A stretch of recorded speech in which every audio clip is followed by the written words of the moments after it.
Todos los países del mundo en estos momentos están reformando la educación pública. Existen dos razones para ello. La primera es económica. La gente está intentando resolver cómo podemos educar a nuestros niños para que ocupen su lugar en la economía del siglo XXI. ¿Cómo hacemos eso? Si ni siquiera podemos anticipar cómo será la economía al final de la próxima semana, como esta reciente crisis lo está demostrando. ¿Cómo hacemos eso? La segunda razón es cultural. Todos los países del mundo están intentando resolver cómo podemos educar a nuestros niños para que tengan sentido de identidad cultural, para poder legarles los genes culturales de nuestras comunidades y a la vez formar parte del proceso de globalización. ¿Cómo cuadramos ese círculo? El problema es que están intentando enfrentarse al futuro, a base de hacer lo mismo que en el pasado. Y en el proceso están alineando a millones de niños que no ven ninguna utilidad en asistir a la escuela. Cuando nosotros íbamos al colegio, nos retenían allí con la historia de que si trabajábamos mucho y sacábamos buenas notas, y luego estudiábamos un título universitario, tendríamos un trabajo. Nuestros hijos no se creen eso. Y hacen bien, por cierto. Es mejor tener una titulación que no tenerla, pero ya no es ninguna garantía. Y especialmente no lo es si el camino hacia ella marginaliza la mayoría de cosas que tú consideras importantes acerca de ti mismo. Hay gente que dice que hay que subir los estándares, que eso sería un avance. Ah, ¿sí? Sí, lo deberíamos hacer. ¿Y por qué ibas a querer rebajarlos? No me he encontrado con ningún argumento que me convenza para bajarlos. Pero subirlos, por supuesto que habría que subirlos. El problema es que el sistema educativo actual fue diseñado, concebido y estructurado para una era diferente. Fue concebido en la cultura intelectual de la Ilustración y en las circunstancias económicas de la Revolución Industrial. Antes de la mitad del siglo XIX no había sistemas educativos públicos. En realidad no. O sea, podrías estudiar con los jesuitas si tenías dinero, pero la educación pública, pagada con los impuestos, obligatoria para todo el mundo, gratuita y a la vuelta de la esquina, era una idea revolucionaria. Y mucha gente se opuso a ello. Decían, no es posible para muchos niños pobres que están en la calle beneficiarse de la educación pública.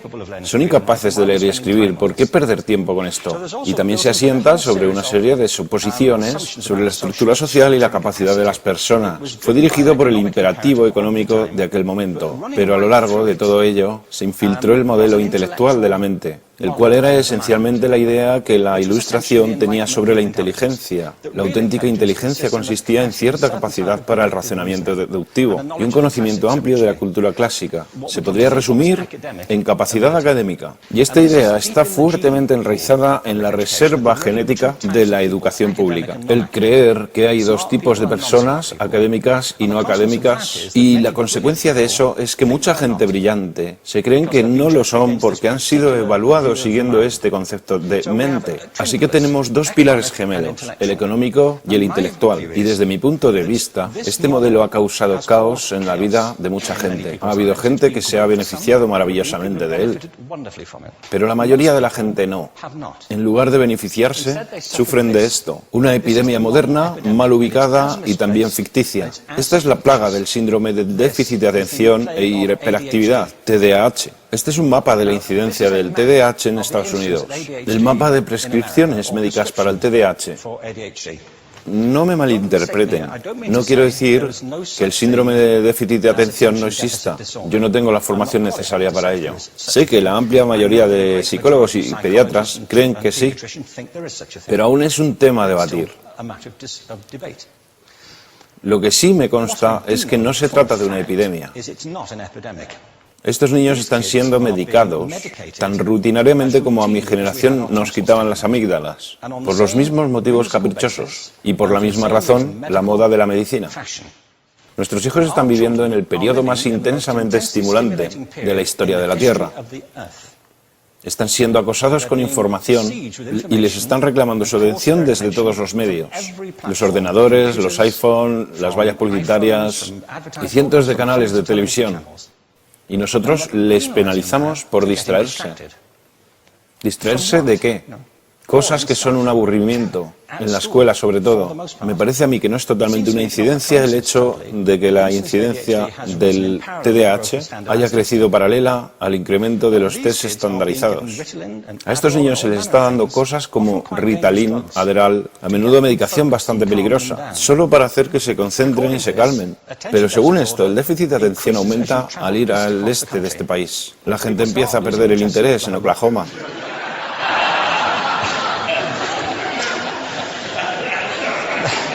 Ya casi no pueden pensar en Arkansas. Y para cuando llegan a Washington, lo han perdido completamente. Y hay distintas razones para ello. Es una epidemia ficticia. Si lo piensas, las artes, y no quiero decir que sea exclusivo de las artes, creo que también es cierto para las ciencias y para las matemáticas, pero permítanme hablar en particular de las artes, porque ellas son las víctimas de esta mentalidad en especial. Las artes tratan especialmente la idea de experiencia estética. Una experiencia estética es una en la que tus sentidos están funcionando a su máxima capacidad. Cuando te hallas presente en el momento actual, cuando vibras con la emoción de lo que estás experimentando, cuando estás plenamente vivo. Y la anestética es cuando cierras tus sentidos y te atontas ante lo que está sucediendo. Y muchos de estos medicamentos hacen eso. Estamos haciendo pasar a nuestros hijos por el sistema educativo a base de anestesiarlos. Y yo creo que deberíamos estar haciendo exactamente lo contrario. No deberíamos adormilarlos, sino despertarlos para que vean lo que sucede en su interior. Pero el modelo que tenemos es este. Yo creo que tenemos un sistema educativo modelado del interés de la industria a su imagen y semejanza. Les daré un par de ejemplos. Las escuelas aún están organizadas como si fueran fábricas. Tienen timbres que suenan, instalaciones separadas, están especializadas por asignaturas. Aún educamos a los niños por lotes. Les hacemos pasar por el sistema según su grupo de edad. ¿Por qué hacemos eso? ¿Por qué suponemos que lo más importante que los niños tienen en común es su edad? Parece como si lo más importante de ellos fuese su fecha de fabricación, ¿no?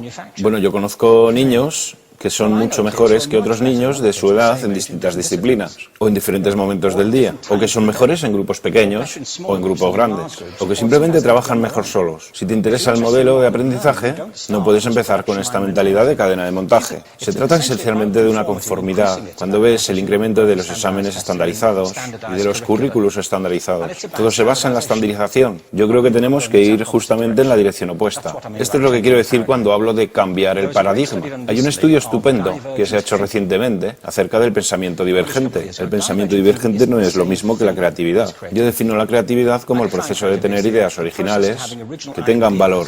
Pensamiento divergente no es sinónimo de creatividad, pero es un componente esencial de la misma. Es la capacidad de ver montones de respuestas posibles a una cuestión. Montones de maneras diferentes de interpretar una cuestión. Pensar lateralmente, como lo llamó Edward de Bono. No pensar solamente de manera lineal o convergente. Ser capaz de ver múltiples respuestas y no solo una. Así que yo diseñé un test para esto y voy a inventarme un ejemplo. A la gente se le puede preguntar cuántos usos se le ocurren para un clip. A la mayoría se les ocurren unos 10 o 15. A la gente que se le da bien, se le pueden ocurrir 200. Y lo hacen porque preguntan, ¿el clip podría estar hecho de goma y medir 60 metros?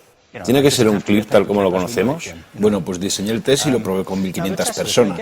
En un libro titulado Más allá del punto de ruptura, y en el protocolo del test, si superabas una puntuación determinada, se te consideraba un genio del pensamiento divergente. Así que quiero preguntarles, ¿qué porcentaje de la gente que hizo el test puntuó como genio en pensamiento divergente? Y debo decir una cosa más acerca de ellos. Eran niños de jardín de infancia. Así que, ¿qué opináis? ¿Qué porcentaje de genios?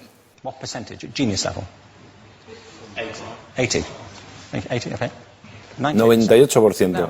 Bueno, la cuestión es que era un estudio longitudinal, así que los mismos niños volvieron a hacer el test 5 años después, en edades entre 8 y 10 años.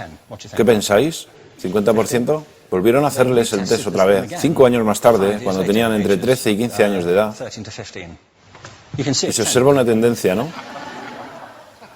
Bueno, esto nos indica algo interesante, porque se supone que tendría que ser al revés, ¿no?